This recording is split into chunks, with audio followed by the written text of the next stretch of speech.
इस धरती पर हर रोज ऐसे बहुत से काम होते हैं जिनको इंसान चाहे कितनी भी कोशिश कर ले पर कभी काबू नहीं कर सकता। बेशक हम पूरी कोशिश करते हैं किसी आपदा को टालने की, लेकिन दिन खत्म होते होते हमको ये एहसास हो ही जाता है कि हम सिर्फ प्रकृति की दया से जिंदा हैं। वो चाहे तो हमें कुछ ही पलों में नाश कर सकती है, क्योंकि उसके पास ऐसी ऐसी आपदाएं मौजूद हैं जो पूरी इंसानी सभ्यता को खत्म करने की हिम्मत रखती हैं। लेकिन क्या आपको पता है कि हर आपदा प्राकृतिक नहीं होती, बल्कि इतिहास में प्रकट हुई सबसे भयंकर आपदाएं इंसानी गलती के कारण पैदा हुई। अगर थोड़ा ध्यान और रखा जाता तो इनमें से ज्यादातर आपदाओं को विनाश फैलाने से रोका जा सकता था।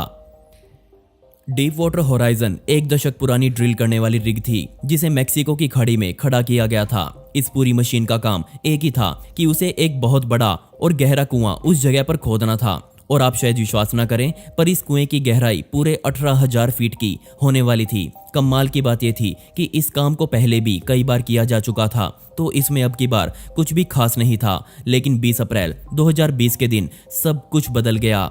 रात के 9:45 बजे जो छेद अभी तक उस ड्रिल से समुद्र में बनाया गया था, अचानक उस छेद से पानी बाहर आना शुरू हो गया और यह पानी सीधा रिग पर जमा हो रहा था। अब शुरू में तो सबको लग रहा था कि ये सिर्फ पानी है, जो कई बार ऐसे कुओं से आ जाता है, तो ये कोई खास बात नहीं है। लेकिन तभी सबका अंदाजा गलत साबित होने लगा जब उस छेद से पानी के साथ साथ कीचड़ और सबसे ज्यादा खतरनाक मीथेन गैस ने निकलना शुरू कर दिया।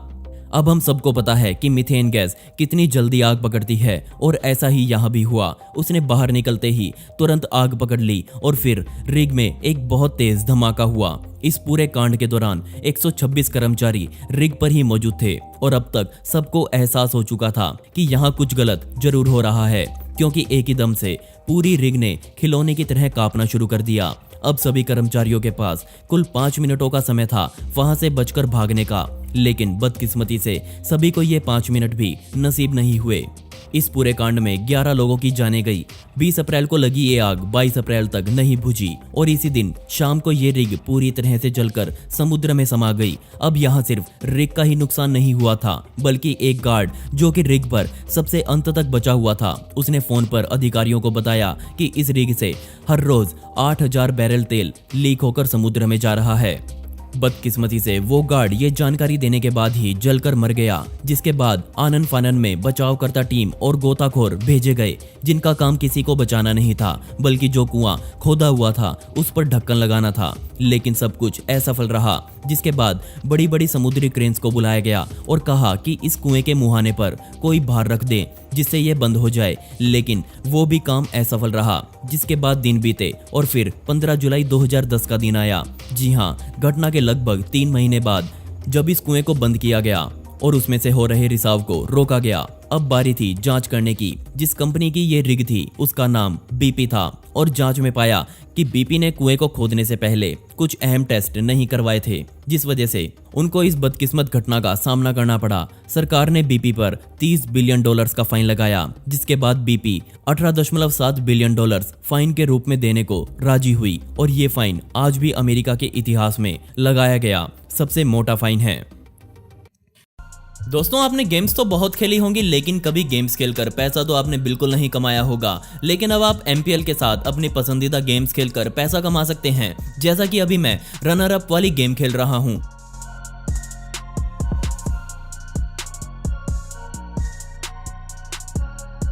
और सिंपल, मैंने इसमें अभी 2500 कमा लिए हैं, जिसे आप पेटीएम या फिर UPI के माध्यम से अपने बैंक में मंगवा सकते हैं। तो डिस्क्रिप्शन में दी गई लिंक पर क्लिक करके अभी MPL ऐप को डाउनलोड करें। अब बात करते हैं अगली घटना की, और दिन था 2 दिसंबर 1984 का, और इसी दिन दुनिया की सबसे भयंकर जानलेवा आपदा इंसानों के सामने आई। उस दिन शाम को कहीं और नहीं बल्कि हमारे भारत के भोपाल में बने यूनियन कार्बाइड पेस्टिसाइड प्लांट में यह हादसा हुआ। इस हादसे में 30 टन बेहद जहरीली गैस मिथाइल आइसोसाइनेट वातावरण में फैल गई।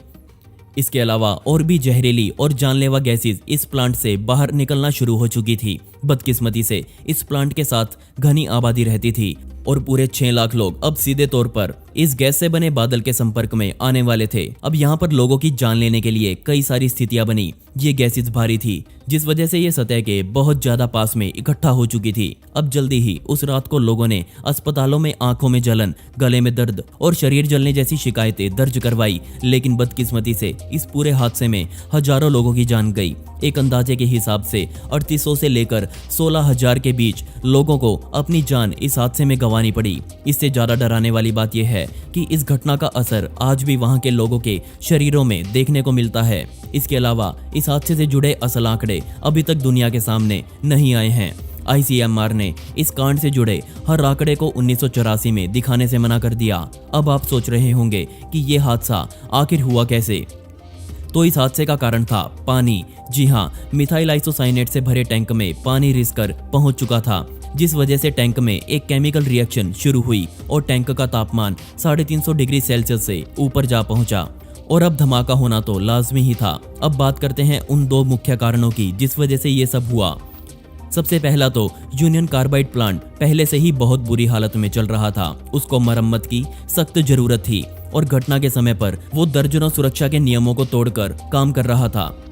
दूसरा मुख्य कारण ये कि पानी अपने आप किसी भी हाल में टैंक के अंदर नहीं जा सकता था। जब तक इंसानी हाथों का इशारा ना हो तब तक ये काम हो ही नहीं सकता था। इस कंपनी के CEO जो कि अमेरिकी आदमी थे, उन पर कई मुकदमे दर्ज किए गए, लेकिन इन केसों को या तो सिरे से नकार दिया गया या फिर भारतीय अदालतों में भेज दिया गया। 2018 तक भी उन केसेस का क्या हाल है ये किसी को नहीं पता। अगली घटना के बारे में बात करते हैं और बात करते हैं केमिकल प्लांट्स के फटने की। और ऐसी घटनाएं पूरी दुनिया में देखी जाती हैं, जैसा कि टेक्सास केमिकल प्लांट के साथ हुआ। ये बात थी सन 2013 की, लेकिन एक और घटना इससे पहले भी हो चुकी थी जिसने पूरी दुनिया का ध्यान अपनी ओर खींचा था। और वो घटना थी जिलिन केमिकल प्लांट एक्सप्लोजन, जो कि 13 नवंबर 2005 के दिन हुआ। जिलिन शहर चाइना में बना हुआ है। असल में यह हादसा धमाकों की एक सीरीज थी। सिर्फ एक घटना में पेट्रोकेमिकल प्लांट में जानलेवा 10 से ज्यादा धमाके हुए, जिसमें 6 लोगों की जान जाने के साथ साथ दर्जनों लोग घायल हुए। घटना के 2 दिन बाद पता चला कि यह हादसा प्लांट की नाइट्रेशन यूनिट में हुआ था, जब एक टावर घूमते हुए जाम हो गया और किसी ने उस पर ध्यान नहीं दिया, जिस वजह से अंदर प्रेशर बनता गया और फिर धमाकों की झड़ी लग गई। ये धमाके इतने शक्तिशाली थे कि इन्होंने अपने से 650 फुट दूर इमारतों के शीशे तोड़ डाले। पूरे प्लांट में आग लग चुकी थी और इस आग को 24 घंटे का समय बीत जाने के बाद भी नहीं बुझाया जा सका। 10,000 से ज्यादा लोगों को वहां से निकालकर सुरक्षित जगहों पर ले जाया गया। शुरुआत में तो सरकार को भी यही लग रहा था कि ये घटना आतंकियों ने करवाई है, लेकिन जांच में सच्चाई सामने आई। इस हादसे से प्लांट में केमिकल रिसने शुरू हो गए और वो केमिकल सीधा जाकर सोंगुआ नदी में गिरे। अगले ही दिन नदी का हाल कुछ ऐसा था और अनुमान के मुताबिक पूरे 100 टन से ज्यादा केमिकल यहाँ के पानी में मिल चुके थे और बहकर ये सीधा जाकर जापानी समुद्र में गिरे। इसका प्रभाव रशिया पर भी पड़ा। 13 नवंबर को लीक हुए केमिकल उसी साल 16 दिसंबर के दिन खबराओ रशिया पहुंचे। यहाँ तक आते आते केमिकल अपना रंग रूप बदल चुका था, लेकिन रशिया इससे निपटने के लिए पहले ही तैयार था। उसने इसके पहुंचने से पहले वहां गड्ढे खोद डाले और जो काम चाइना ने नहीं किया, अपना गंद ऐसे ही खुले में छोड़ दिया, उसका निपटारा रशिया को करना पड़ा। मेरी मनपसंद गेम्स में से एक है फ्रूट चॉप गेम, जिसे आप नॉर्मली खेलेंगे तो आपको कुछ नहीं मिलने वाला, लेकिन अगर आप MPL पर जाकर इसे खेलेंगे तो आप अच्छा खासा पैसा कमा सकते हैं। जैसे अभी मैंने जीता और तुरंत उस पैसे को अपने पास मंगवा सकते हैं। तो डिस्क्रिप्शन में दिए गए लिंक पर क्लिक करके अभी MPL ऐप को डाउनलोड करें। द ग्रेट स्मॉग ऑफ 1952 के बारे में हो सकता है कि आपने पहले भी सुना हो। यह हादसा दुनिया के जाने माने शहर लंदन के साथ दिसंबर 1952 में हुआ। उस समय यहाँ पर लोगों को बहुत कुछ अजीब रूप से देखने को मिला। जैसे यहाँ कोहरा छाने के बाद हवा बिल्कुल चलनी बंद हो चुकी थी। यहाँ पर किसी तरह के तूफान के आने की कोई संभावना नहीं लग रही थी। अब हो सकता है कि हम इस काम को इंसानों की गलती ना भी बोलें, क्योंकि फैले हुए में से ज्यादातर स्मोक वो था जो लंदन के चारों ओर बनी खदानों में से निकाले गए कोयले को जलाकर उत्पन्न हुआ था। बेशक ऐसे हादसे पहले भी दुनिया ने देखे थे, लेकिन इतने बड़े पैमाने पर ऐसा कुछ पहले कभी नहीं हुआ था। लोगों को 1 मीटर की दूरी पर भी कुछ दिखाई नहीं दे रहा था। ये स्मोक इतना घना था कि लोगों के घरों तक घुस चुका था। अब आपको लग रहा होगा कि ये तो बस एक स्मोक है, कुछ समय बाद चला जाएगा। बेशक आपकी बात सही भी है, ये सिर्फ एक स्मोक था जो कुछ समय बाद चला तो गया, लेकिन ये स्मोक पूरी तरह से जहरीला था और इसने जाने से पहले 4000 लोगों की जान ले ली। इसके अलावा 1 लाख से ज्यादा लोगों ने अपनी आंखों में जलन, गले में दर्द की शिकायतें करी। ये इस दुनिया का सबसे खतरनाक स्मोक बनकर सामने आया। ये इतनी बड़ी घटना थी कि इसकी वजह से इंग्लैंड को अपने कानूनों में बदलाव करना पड़ा, जिसके बाद एक एक्ट बनाया गया और वो था क्लीन एयर एक्ट ऑफ 1956, जिसमें लोगों के प्रदूषण फैलाने पर एक लिमिट लगा दी गई। किस्मत से उसके बाद ऐसा ग्रेट स्मोक फिर कभी दुनिया में